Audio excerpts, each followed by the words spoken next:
kaibigan, ngayong araw maggawa ko ng kasaba, suman.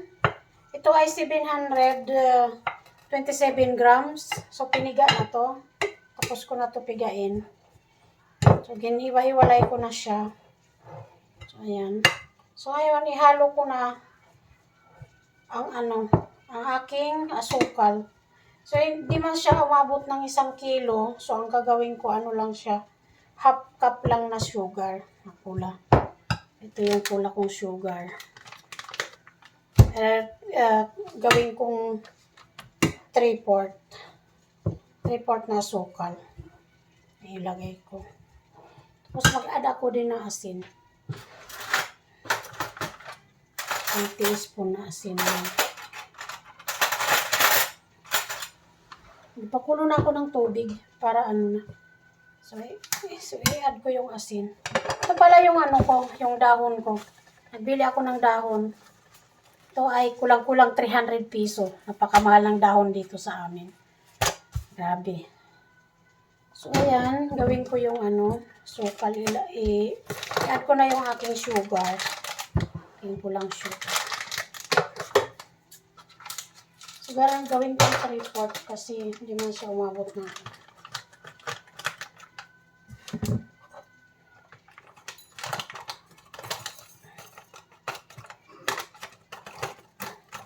Masyadong matamis pag gawin kong 1 cup.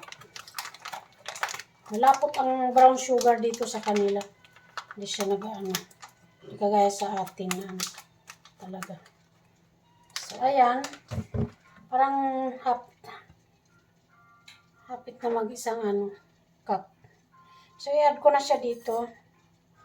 So, ayan, i-mix lang natin. I-mix lang natin ng mabuti.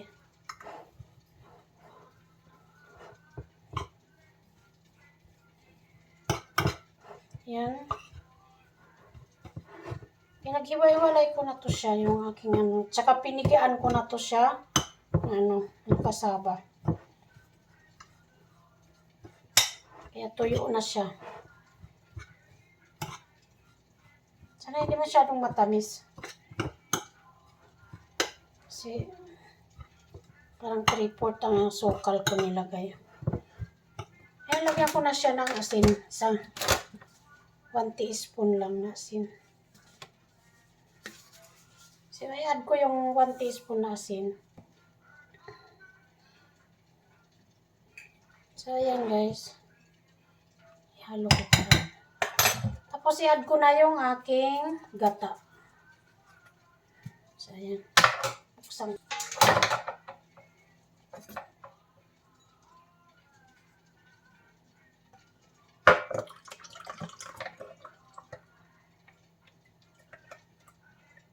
I-ano ko muna yung 3/4 cup na gata. Para hindi, i-ano ko muna, itansya ko muna kasi baka lumambot siya ba. So, ayan. Kailangan hindi siya malambot. Para So, ayan, haluin na natin mga kaibigan. Kailangan tama lang talaga ang niya, pagkabasa.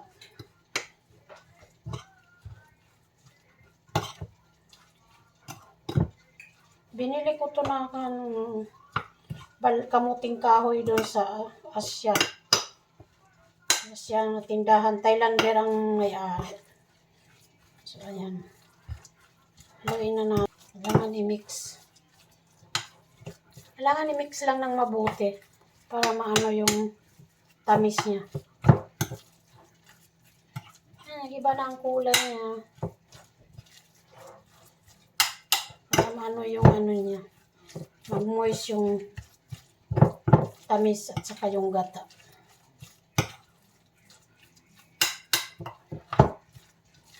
Ilang piraso lang siguro ito, konti lang. Mahal kasi ng kamuting kahoy dito. Konti lang ang binili ko, tapos mga pa sira. Hindi pa siya masyadong maganda ba. Hindi kagaya sa atin na magaganda talaga.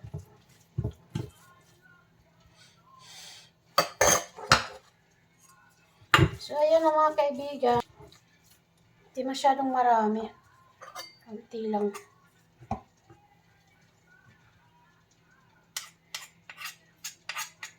So, ayan, mga kaibigan, ibabalot ko na to siya. Para ano.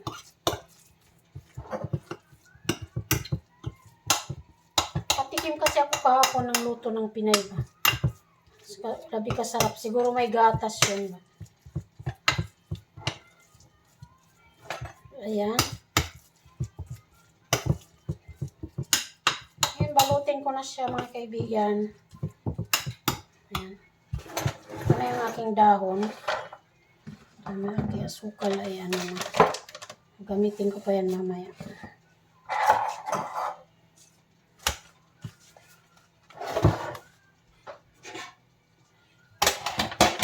So ngayon mga kaibigan, magbalot na ako. Balutin ko na. Ano lang naman ito, pang kain-kain lang naman. Ano lang siya. Siya masarap.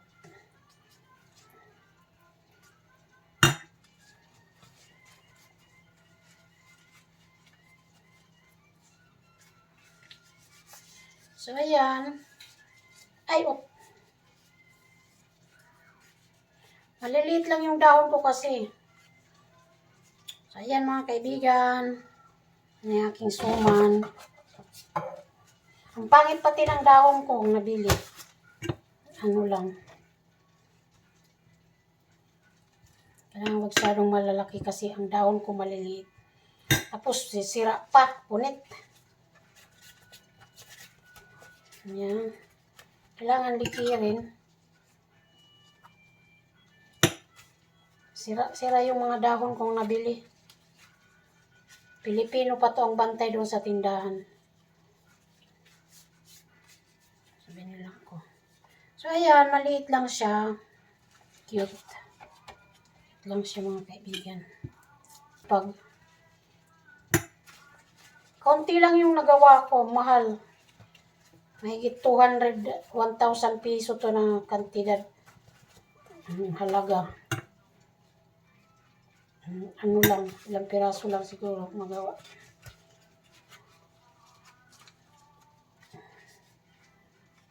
Try lang ako nito mga kaibigan magawa.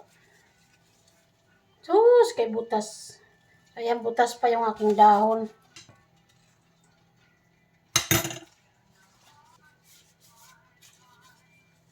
So, ayan.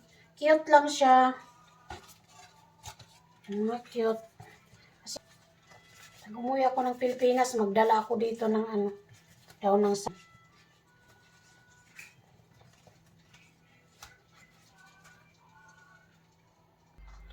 So, ayan mga kaibigan, tapos ko na to siya balutin. So, ipasok ko na doon sa aking kumukulong tubig. I-steam ko na to siya. So, ayan, samahan nyo ako mamaya. Ipakita ko ulit sa inyo pag naluto na.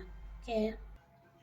Ito na mga kaibigan, yung aking suman. Luto na siya. So, mamaya palamigin lang natin at tikman natin mamaya. Okay. Ito mga kaibigan, tikman na natin ang aking nilutong suman na balanghoy. Uy, ang pula niya. Bakit pumula? So, ayan. Tikman na natin kung anong lasa.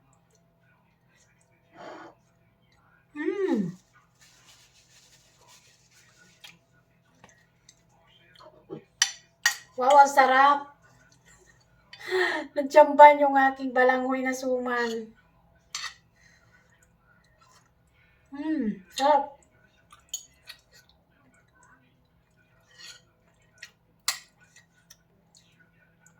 Ang sarap siya, malagkit.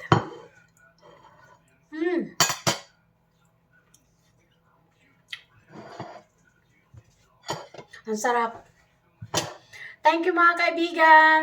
Thank you for watching. Thank you po sa aking mga like sa aking YouTube channel. Bye-bye.